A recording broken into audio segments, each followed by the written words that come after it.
El viernes en la ciudad de Buenos Aires se confirmó que vuelven las clases a la mayoría de los colegios. Gustavo Yáñez es especialista en educación.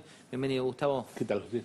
Bueno, ¿qué saldo nos deja este año sin ninguna clase abierta, con muchos chicos fuera de las aulas? ¿Cuál es el saldo? En principio, tenemos un grupo del país que ha estado trabajando por Zoom, por Meet, por chat, que debe ser el 30-35%, que yo te diría, los pibes están tristes, están muy golpeados, pero de lo que nosotros venimos evaluando, los resultados no son desastrosos ni mucho menos.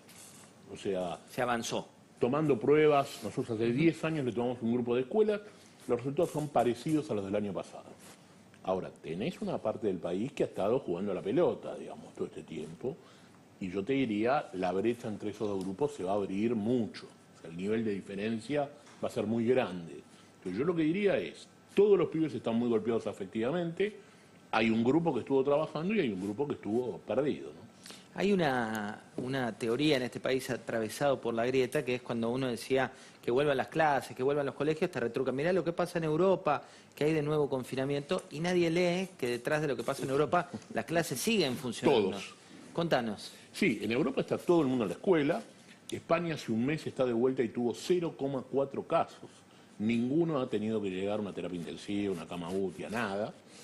Y todo el mundo está en la escuela trabajando, digamos. Todo el mundo está recuperando. Está claro que perder un año de escuela es una locura, que nosotros hemos cometido un error grande, porque además paramos al interior cuando no tenía casos, y ahora que los tiene, no los podemos levantar, pero digo, hay pibes que han perdido 200 días de clase, 220 días de clase, que comparado con el resto del mundo, después de los primeros 2 meses está todo el mundo en la escuela y está todo el mundo trabajando, y que yo creo que nosotros hemos pensado poco en los pibes, que cuando uno habla de realidades epidemiológicas, en principio hay que ver si las escuelas son o no un vector, que aparentemente no. En segundo lugar, hay que ver dónde teníamos realidades epidemiológicas complicadas, porque la verdad es que durante todo un primer tiempo la tuvimos en el AMBA, pero no en el interior. Entonces la pregunta es ¿por qué dejamos sin clase a los pibes del interior, ¿no? Entonces yo lo que diría es, esto hay que repensarlo como estrategia. Me parece que lo de la ciudad ha alumbrado mucho, yo creo que la presión de la ciudad ha hecho mover mucho a todos los ministros. Creo que la presión de la ciudad tiene que ver con que hay un sector de opinión pública que empezó a hablar. Digamos, me parece que hasta ahora los padres estaban como muy guardados. Yo creo que cuando los padres empezaron a reclamar, los chicos también, me parece que todo el mundo se puso las pilas de no podemos esperar acá sentados que vuelvan las vacunas, como decía la vicegobernadora. No, porque si vas con lo que dice Magario, ¿ahí hay una intención de nivelar para abajo? Yo no tengo muy claro yo creo que hay poca idea de cómo se resuelve esto en serio. Me parece que hay poca confianza en los directores, porque la verdad es que pocos actores cuidan más las formas y los modelos que los directores de escuela. Esta idea de entramos a esta hora, nos formamos de esta manera, venimos con este uniforme. Yo creo que es conocer poco lo que pasa en el sistema educativo. Esta idea de vamos a esperar la vacuna, yo creo que es una locura total. Aparte, mientras tanto, el resto de los países avanza. ¿Pablo? Sí, ¿quién se equivocó? Se equivocó la política, se equivocó Alberto Fernández, los epidemiólogos, los sanitaristas, los gremios, porque vos recién hacías referencia a los directores y hay gremios que dicen que no hay que volver a la escuela.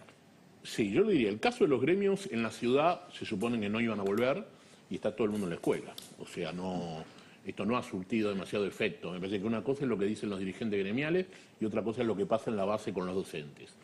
Yo tengo la sensación que se equivocó el ministerio. Yo creo que esta idea de pensar toda la política educativa como una palanca que vos la subís o la bajás desde el Palacio Pisurno es un error.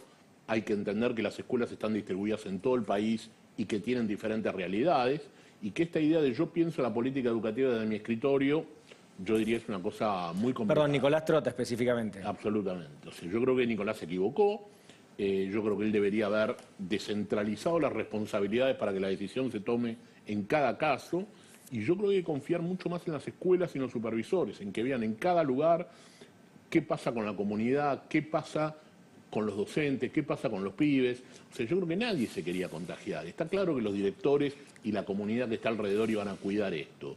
Lo que tengo la sensación es que hizo falta que aparezca la opinión pública y me parece que la opinión pública está haciendo que esto se mueva, ¿no? Sí, la opinión pública en las últimas encuestas dan como una necesidad prioritaria el tema de la vuelta de las escuelas. Alfred. Sí, Gustavo, se habla que el gobierno tiene hoy, después de pasado un tiempo, cierta idea de negociación. Bueno, no le puedo dar a los sindicatos de docentes un aumento acorde con la inflación, entonces estoy como arma de negociación esta idea de no volver a la escuela. ¿Lo ves posible que esta lectura? Yo tengo la sensación de que no. Yo tengo la sensación de que los docentes iban a volver de todos los modos, que los sindicatos están más cerca del gobierno y creyeron que esa presión iba a funcionar, pero está claro que no funcionó. O sea, yo creo que los docentes quieren volver a la escuela, quieren estar con los pibes, que el trabajo de los Zoom, los Meet es matador, porque además, en particular, yo te diría, en la secundaria los profesores te decían, escúchame, me llegan las tareas a las 2 de la mañana, ¿viste? ¿A qué hora se acuestan los pibes, digamos, no? O sea, trabajaban mucho más a las corridas, entonces yo no tengo la sensación que ahí haya una negociación fuerte con los gremios. Yo creo que el gobierno le tuvo miedo a la cuestión y no se animó a jugar fuerte apostando a las escuelas y apostando a los acuerdos que se hicieran en cada lugar. De todos modos, yo creo que algunas cosas positivas de este baile vamos a sacar. O sea, me parece que los Zoom, los Meet, los chats demostraron que hay cosas que no hace falta que los pibes estén todo el día en la escuela, que hay cosas que se pueden aprender por esta vía, que hay cosas que no, que está claro que los pibes necesitan estar con sus compañeros, tener vínculo con los docentes, trabajar las cuestiones básicas en la escuela, pero que hay un paquete de actividades que se pueden resolver por Zoom, por Meet, por chat. Y yo tengo la sensación que el final de la secundaria hay que pensarlo mucho más con estas herramientas, en parte, y mucho más mirando al mundo del trabajo, ¿no? Mucho más mirando... Más conectando como puentes. Absolutamente. O sea, me parece que hay que terminar con esta idea de una escuela que habla de la lengua, la matemática, la física, la química, la biología, pero que nunca se mete con lo que vos vas a hacer después.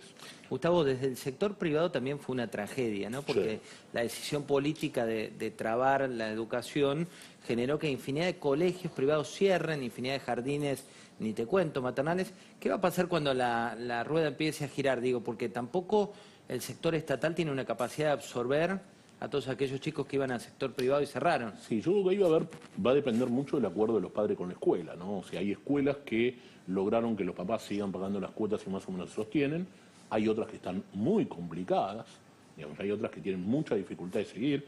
El otro día estaba reunido con unos directores de escuela de la provincia de Buenos Aires que tienen inclusive intrusado el edificio, o sea, que tienen gente viviendo adentro de la escuela, digamos, ¿no? Yo tengo la sensación que ahí va a depender mucho del acuerdo que se haga en cada lugar. O sea, me parece que ahí hay un acuerdo que son los pibes, la escuela y los padres, y después me parece que hay que recuperar lo que pasó con los pibes, ¿no? O sea, los pibes están muy golpeados. O sea, cuando uno ve chicos de jardín que te dicen, tengo miedo que no sé si siguen siendo mis amigos. Claro, hace un año que no los ven, porque en Argentina la cuarentena empezó una semana después de las vacaciones. O sea, los pibes venían de 3 meses de vacaciones, fueron una semana a la escuela y están hace 7 meses guardados. ¿Y hay otros países que hicieron lo mismo? Muy poco, y en América Latina. En Europa fueron los últimos 2 meses de clase. Fueron las vacaciones y volvieron a la escuela. El tema acá es que es una cuarentena muy larga. Cuando uno ve a los pibes del final de la secundaria, son pibes que están en un momento de resolver qué van a estudiar, de qué van a trabajar, cómo van a armar su familia. Todo eso es guardados en su casa. O sea, esta idea de un momento en donde vos tomás resoluciones en tu vida muy fuertes, digamos, respecto de qué vas a hacer, de cómo lo vas a hacer. Entonces yo tengo la sensación que en esos sectores, cuarto y quinto año mucho, y en los sectores del comienzo de la primaria, recuperar eso va a ser muy bravo, ¿no? Gustavo, gracias por haber venido. No, gracias a vos. ¿Tenés una panadería, una dietética?